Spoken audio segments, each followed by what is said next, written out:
Rebecca Walsh stepped off the transport shuttle and felt the artificial gravity of Haven Point settle around her shoulders like a familiar weight.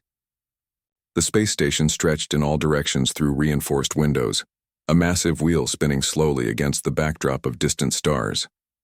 She had spent 3 years fighting in the Krell War, and now they wanted her here as a liaison officer, building bridges with species that had once watched humanity struggle from the sidelines.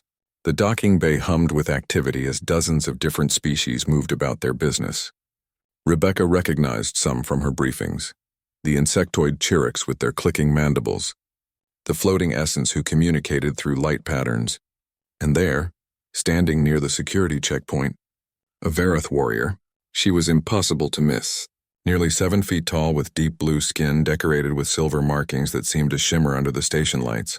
Her muscular frame was wrapped in black combat armor, and her eyes, brilliant gold with vertical pupils, tracked Rebecca's approach with predatory focus.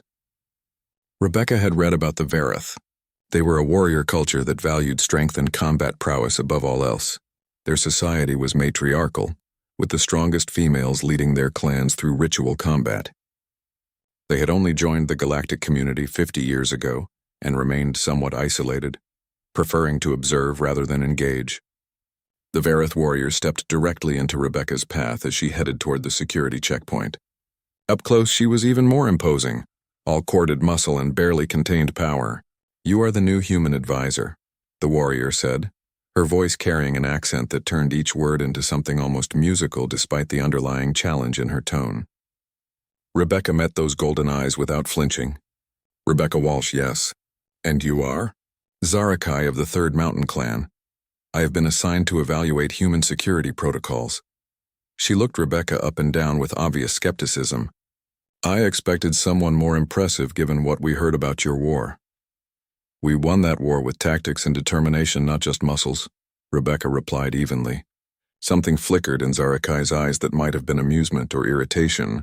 "Words are cheap, Rebecca Walsh. The Vareth do not trust words. We trust what we can see and test with our own hands." "Then I guess you'll have to test me," Rebecca said, keeping her voice calm but firm. Zarakai's lips curved into something that resembled a smile, but showed far too many sharp teeth. "Training Hall 3, 1 hour. We will see what humans are truly made of." An hour later, Rebecca stood in the training hall wearing a light combat suit, rolling her shoulders to loosen them. The room was large and circular with padded floors and walls embedded with holographic projectors. Zarakai entered from the opposite door, now wearing only a simple black training outfit that displayed her impressive physique even more clearly. "We will spar," Zarakai announced. "No weapons, just skill against skill. You may yield at any time."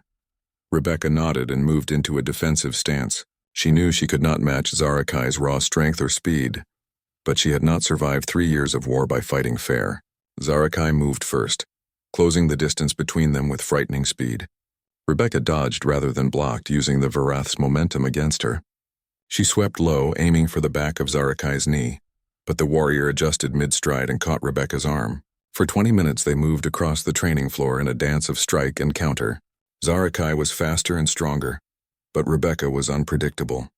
She used every trick she had learned, every dirty tactic that had kept her alive when facing Krell warriors twice her size. Finally, both of them stood breathing hard, sweat glistening on skin and scales. Zarakai had not managed to pin Rebecca even once, and that fact seemed to puzzle her more than anything. "You fight like water," Zarakai said, her tone thoughtful rather than mocking. "Always moving, never where I expect you to be." "We adapt," Rebecca replied, wiping sweat from her forehead. "That is what humans do best." Over the following weeks, Rebecca and Zarakai were assigned to work together on integrating Vareth combat techniques into the station's security protocols. What started as professional cooperation slowly became something more complex. Zarakai began seeking Rebecca out during mealtimes, asking questions about human culture and tactics.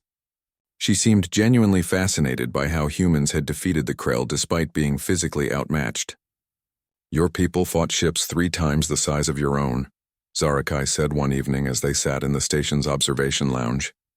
"You boarded vessels where you had no advantage. The Vareth Council thought you would be destroyed within months." Rebecca looked out at the stars beyond the window. "We were desperate. Desperation makes you creative. We learned to target their weaknesses, to use their own size and strength against them. We never fought the battle they wanted us to fight. That is wisdom, Sarakai said quietly. Among my people, we believe that true warriors are born, not made. But watching humans, I begin to think we have been wrong. You make yourselves into warriors through choice and will. Their moment was interrupted by alarms blaring throughout the station. Rebecca's communicator crackled to life with Commander Lisa Grant's urgent voice. All personnel to emergency stations. We have a breach in Sector 7. Multiple hull failures. Civilians trapped. Rebecca and Sarakai sprinted toward Sector 7 without hesitation. The corridor was chaos with people running in all directions and emergency lights flashing red. Smoke billowed from a damaged doorway ahead. The pressure seals are failing, a technician shouted. We have maybe 5 minutes before that whole section vents into space. How many inside? Rebecca demanded. 12, including 3 Verath younglings visiting with a cultural delegation. Sarakai's eyes widened. Verath children were rare and precious, each one representing the future of a clan. Without another word, she moved toward the damaged doorway, but Rebecca grabbed her arm. Wait, if you go in there without a plan, you'll die along with them. They are children, Sarakai snarled. I know. So we're going to save them, but we're going to be smart about it. Rebecca turned to the technician. Can you override the emergency bulkheads, seal them in sections? Maybe, but it will take time. Then buy us that time. Sarakai, you're stronger than me. You get the children out first. I'll work on getting the adults to the secondary exit. They moved together into the smoke-filled section. The damage was worse than Rebecca had feared, with exposed wiring sparking and panels hanging from the ceiling. She could hear the hiss of escaping atmosphere. Sarakai found the 3 Verath younglings huddled in a corner, their blue skin pale with fear. She gathered 2 of them in her arms while Rebecca took the 3rd, a small child who clung to her desperately. Go, Rebecca shouted. I'll get the others. She pushed deeper into the damaged section, finding the remaining civilians trapped behind a collapsed support beam. Her lungs burned from the smoke and thin air, but she worked quickly, helping them climb through a narrow gap one by one. The last person was through when she heard the groan of metal above her. Rebecca looked up to see the ceiling beginning to buckle. She threw herself backward as tons of debris came crashing down, blocking her path back to safety. The communicator crackled. Rebecca, the seal is failing. You need to get out now. Exit's blocked, she said, forcing herself to stay calm. Find another way to vent this section or seal it off. There was a moment of silence, then Sarakai's voice came through. Where are you exactly? Rebecca described her location. Seconds later, she heard the sound of tearing metal. Sarakai appeared through a side panel, her hands bleeding from ripping through the reinforced wall. Come, the Verath warrior commanded. They ran together as the station groaned around them. Just as they cleared the damaged section, the emergency bulkhead slammed down behind them, sealing off the breach. Both of them collapsed against the corridor wall, gasping for air. Sarakai looked at Rebecca with an expression she had never seen before, something raw and intense. You stayed behind to save them all, Sarakai said softly. You could have escaped, but you chose to risk your life for strangers. That is what we do, Rebecca replied. We protect those who cannot protect themselves. Sarakai reached out and touched Rebecca's face with surprising gentleness.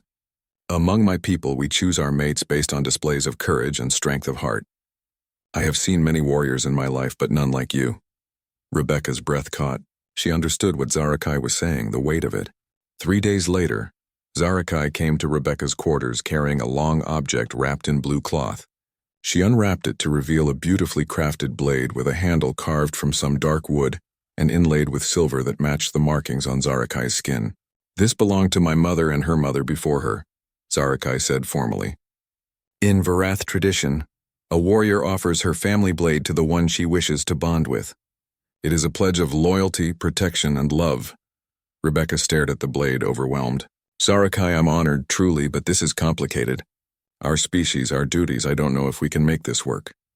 Nothing worth having comes easily, Sarakai replied. You taught me that humans become warriors through choice and will. So I choose you, Rebecca Walsh.